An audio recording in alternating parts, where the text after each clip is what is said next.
감사합니다. 성일을 맞아서 주의 전에 오신 여러분을 주님의 이름으로 환영합니다. 우리 카네이션, 오늘이 무슨 주일이죠? 어버이 주일이잖아요. 우리 카네이션 다신 우리 어르신들 잠깐만 자리에서 좀 일어나 주십시오. 자, 네.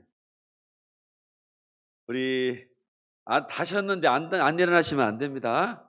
우리 두 손을 우리 어르신들 향해 쭉 펴고, 자, 우리 인사 한번 드리겠습니다. 어버이 은혜 감사합니다.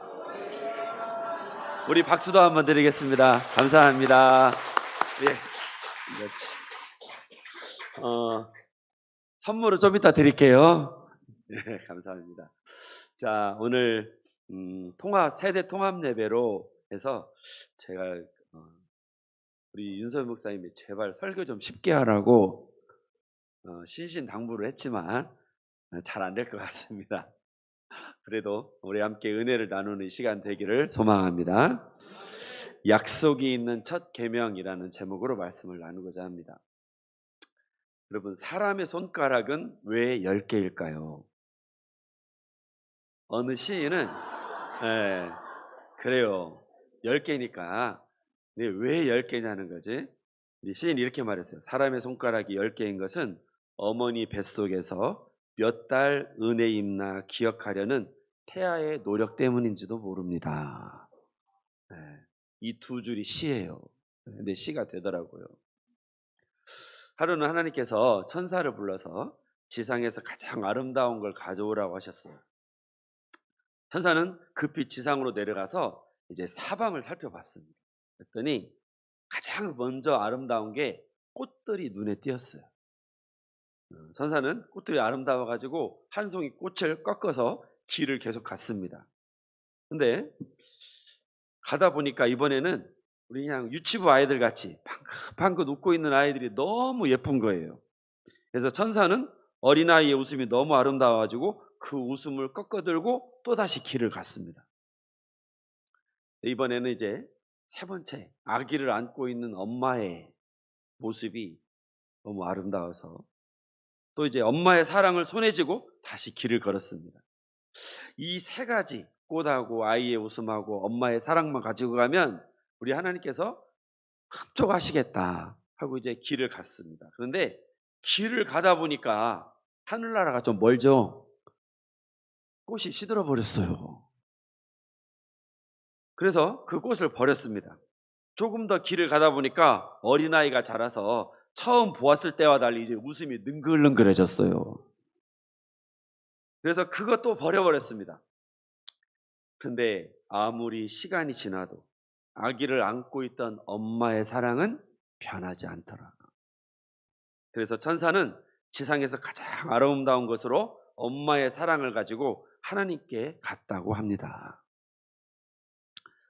유대인의 탈무드에는요, 신이 너무 바빠서 인간에게 대신 어머니를 주셨다라고 하는 이야기가 나옵니다. 전능하신 하나님께서 어찌 모든 걸 직접 하실 수 없을까요? 이 세상에 없는 곳이 없는 우리 하나님께서 어찌 대신할 수가 없겠습니까? 그런데 이 말은요, 어머니의 사랑은 하나님을 닮았다. 인간은 어머니의 사랑을 통해 하나님의 사랑을 깨닫는다라고 하는 뜻입니다. 요한일서 4장에 하나님은 사랑이시라, 딱 한마디로 하나님을 설명하고 있습니다. 이 짧은 한 구절은 하나님께서 어떤 분인가를 가장 명확하게, 분명하게, 단도직입적으로 설명하는 구절이죠. 그런데 사실 하나님은 사랑이시라고 여러분 피부에 와 닿습니까? 사실 우리가 믿으려고 애는 써도 피부에 와닿는 말씀은 아닙니다.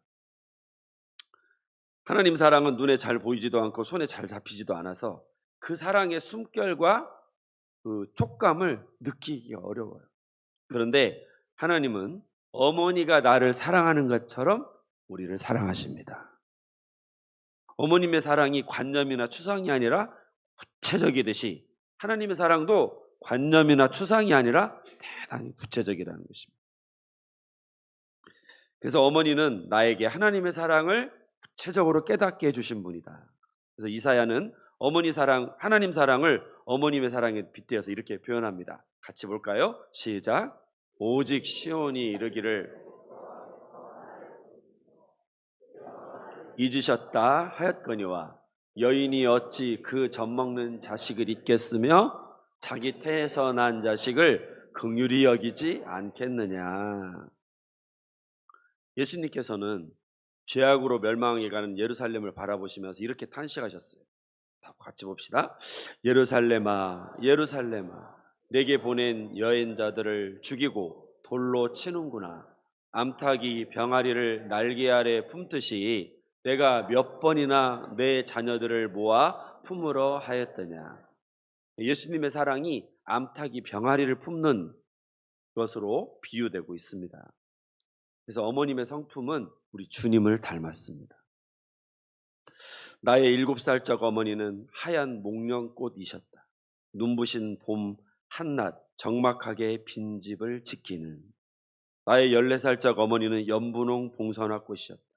저무는 여름 하오 물밑에서 눈물을 적시는.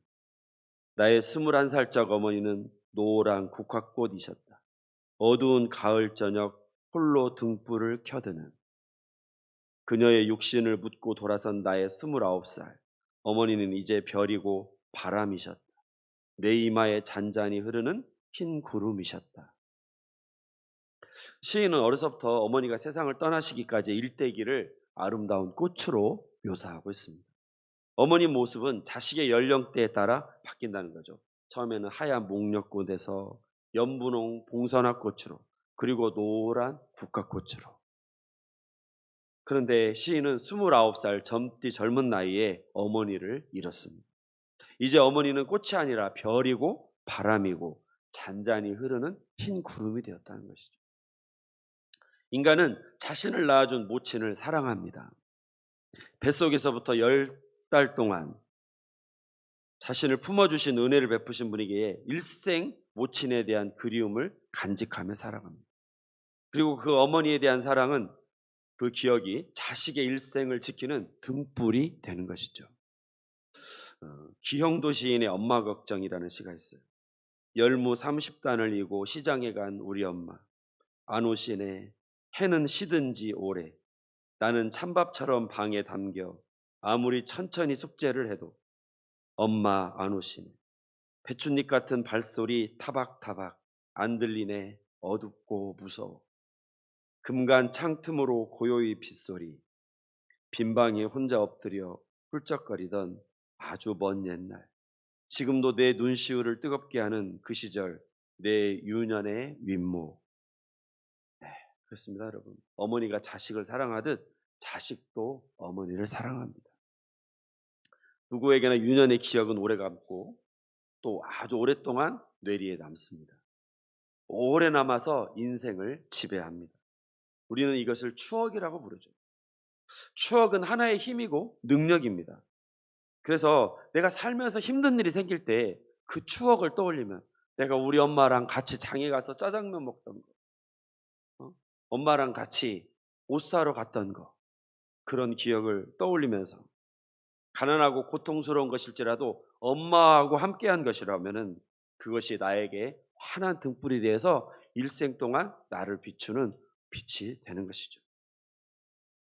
부모가 자식을 생각하는 마음의 3분의 1만큼이라도 자식이 부모를 생각하면 그 자식은 효자, 효녀라고 합니다.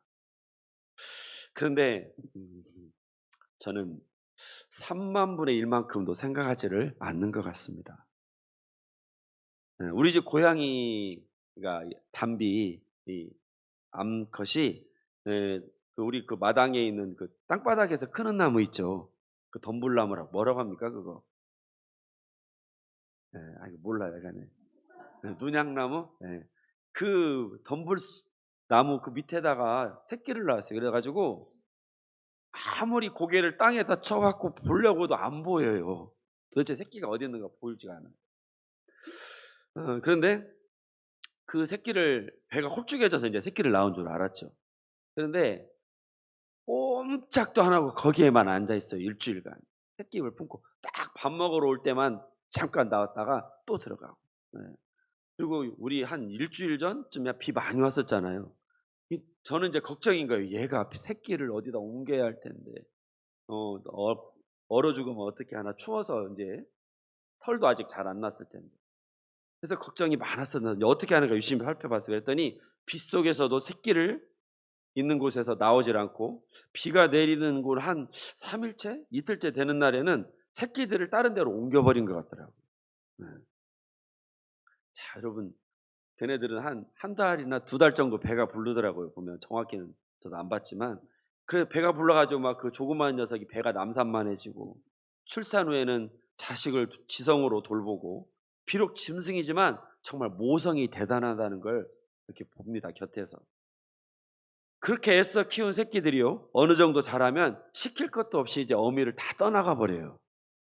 물론 자연의 섭리이겠지만 자식이 부모를 은혜를 갚지 못하는 건 사람이나 짐승이나 뭐예요? 똑같다. 그런 생각을 하게 됩니다. 세상 일 바쁘다는 핑계로 자주 찾지 못한 고향집, 모처럼 찾아가니 늙으신 어머니 더욱 늙었고 몸집이 더욱 작아지셨다. 그러나 모처럼 아들 만난 기쁨에 어머니 얼굴은 꽃송이, 방글방글 웃으시는 달덩이. 오래 당신 옆에 있지도 못하고 또다시 고향집 떠나올 때 마루에서 내려, 토방에서 내려, 휠체어 타고 대문간지나 바깥 마당까지 나와서 아들을 바라보시는 어머니.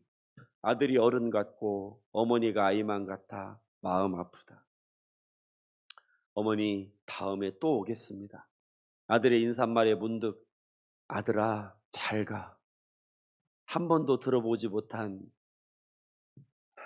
어머니의 인사말, 아들아 잘 가, 그 인사말에 가슴이 무너져 내린다. 내 어머니 다시 오겠습니다. 어머니 뵈러 다시 오겠습니다. 이것이 영 이별이라도 되는 것일까? 어머니 말씀에 눈물이 솟아 무너지는 마음. 내 어머니, 내 어머니 다시 돌아오겠습니다. 어머니 뵈러 다시 돌아오겠습니다. 어머니 살아계실 때 한 번이라도 더 손을 잡아주면 좋겠습니다. 홀어머니를 모시고 살아가던 한 청년이 그만 교통사고를 당해서 두 눈을 잃게 되었어요. 청년은 어머니의 정성스러운 위로와 간호에도 불구하고 깊은 상실감에 빠졌습니다.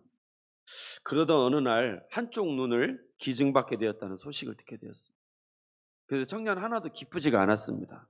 왜 그러냐면 두 눈이 다 환히 봐야지 하나만 봐서 뭐 하냐는 거지.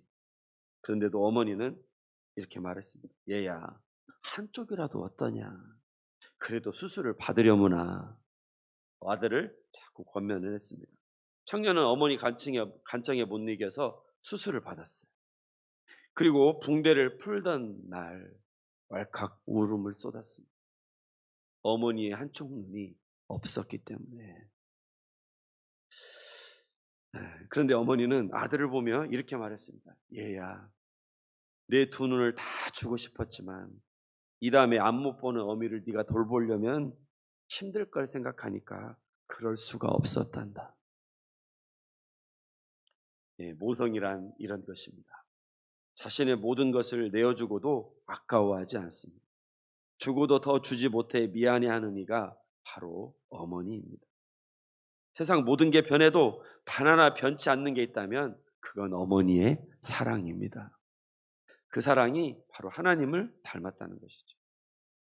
어머니의 사랑은 관념이나 추상이 아니고 구체적이듯 하나님 사랑도 그렇습니다. 하나님은 내 어머니가 나를 사랑하는 것처럼 나를 사랑하십니다. 그래서 내 어머니는 내게 하나님 사랑이 어떤 건지를 구체적으로 경험하고 깨닫게 해주시는 선생님이시라는 것이죠. 자, 오늘 어버이 주일인데도 순전히 누구 얘기만 하고 있어요. 그래서 이 땅의 아버지들이 섭섭할 것 같아요. 그래서 제가 아버지 말씀도 좀 드리려고 합니다.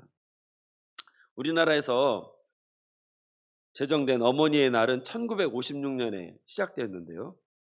이제 다른 얘기가 다. 아니 왜 어머니만, 누구도 있는데. 그래서 어머니의 날이 어버이의 날로 바뀌게 된 것이 1973년부터입니다. 어머니들을 위한 잔치에 아버지들을 어떻게 좀 끼워준 그런 형국이 되었어요. 여러분, 이 땅의 아버지들은 어떤 존재일까요? 연탄장수 울아비, 국화빵 한 모덕이 가슴에 품고 행여 식을까봐 월산동 까치고개 숨차게 넘었나니 어린 자식 생각나 걷고 뛰고 넘었나니 오늘은 내가 30년 전 울아비 되어 햄버거 하나 달랑 들고도 마음부터 급하구나. 어이, 그 녀석 잠이나 안 들었는지. 한 가수가 노래로도 불러 유명해진 시입니다. 처음 아버지는 연탄장수를 하면서 국화빵 한 봉지를 사들고 까치고개를 넘어오던 아버지였어요. 그 아버지의 아들이 다시 자라서 이제는 아버지가 되어 자기 아들에게 줄 햄버거를 사들고 밤늦게 귀가를 합니다.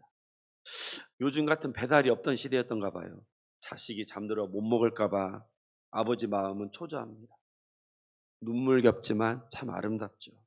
이런 아버지들로 인해서 세상은 아직 살만한 것 같습니다. 아버지 시가 있어요. 아버지의 마음. 바쁜 사람들도 굳센 사람들도 바람 같던 사람들도 집에 들어오면 아버지가 된다.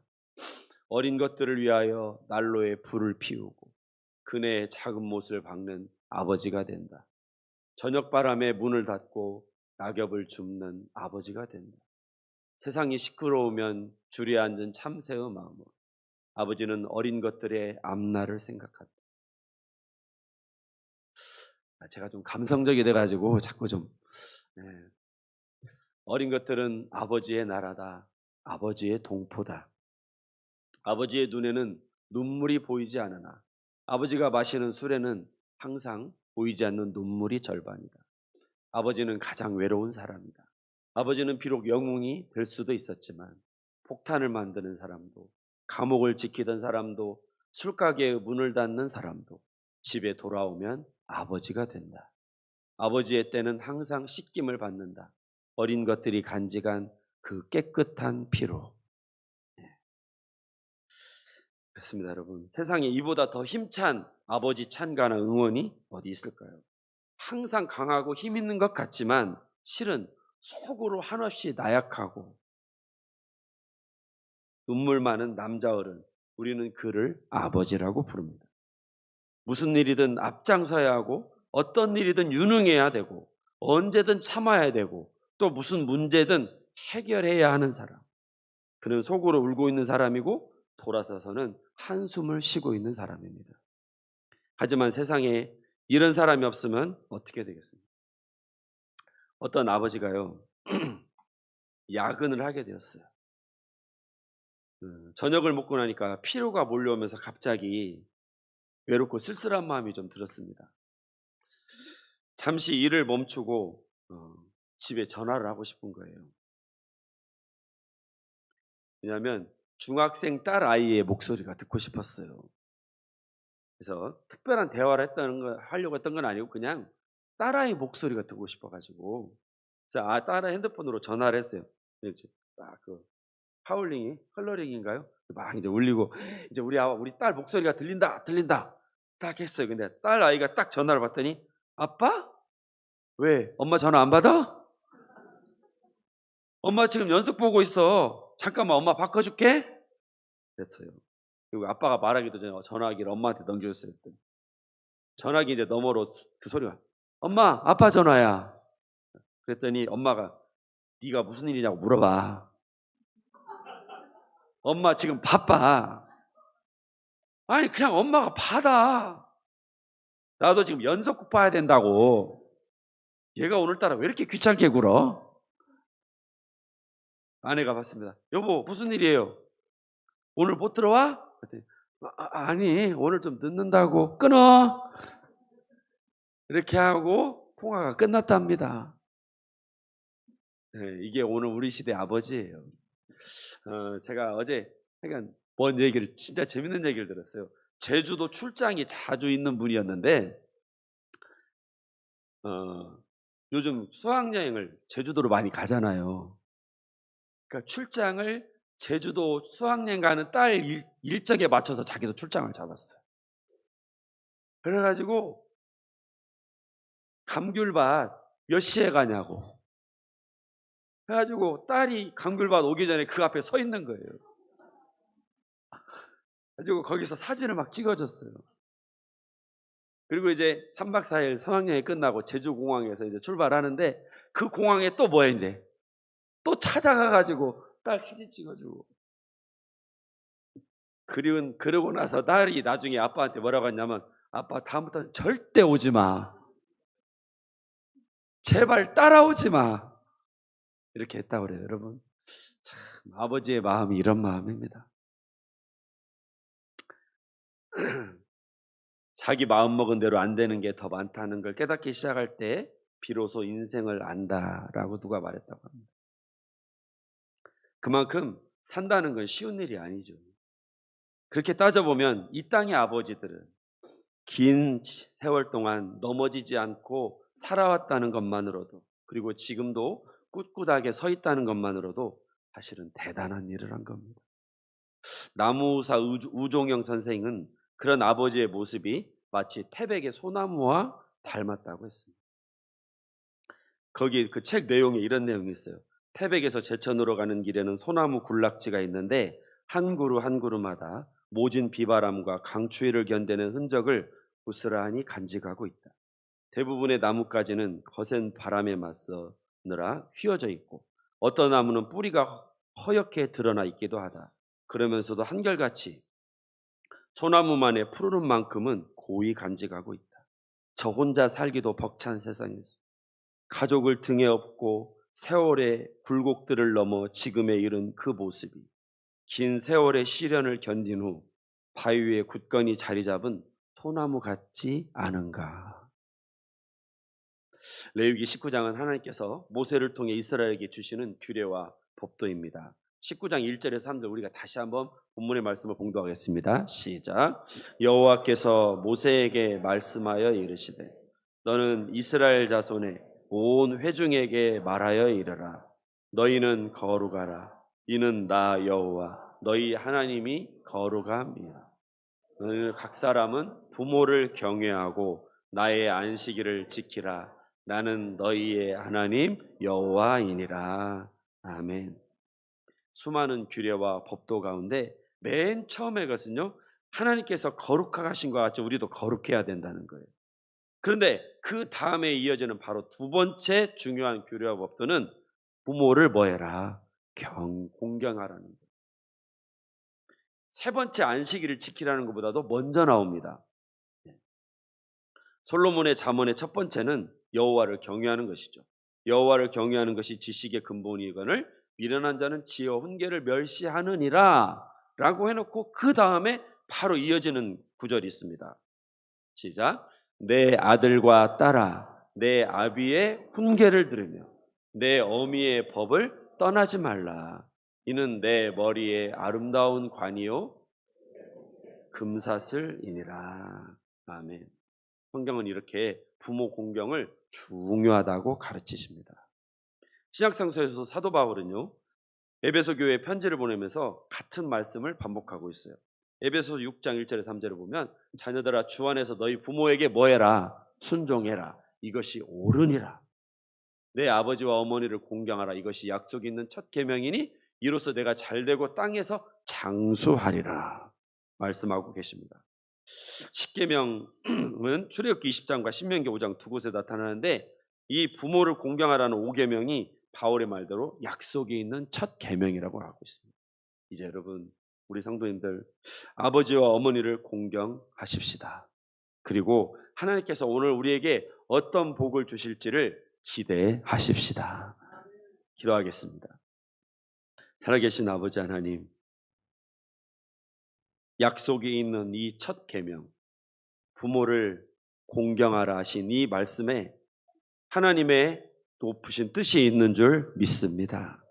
주님, 감사하는 날이 되게 하시고 다시 한번 기억하는 날이 되게 하여 주시옵시고 받은 사랑을 또한 실천하는 우리가 되게 하여 주옵소서. 예수님의 이름으로 기도하옵나이다. 이성현 집사님 봉헌 인도해 주시겠습니다.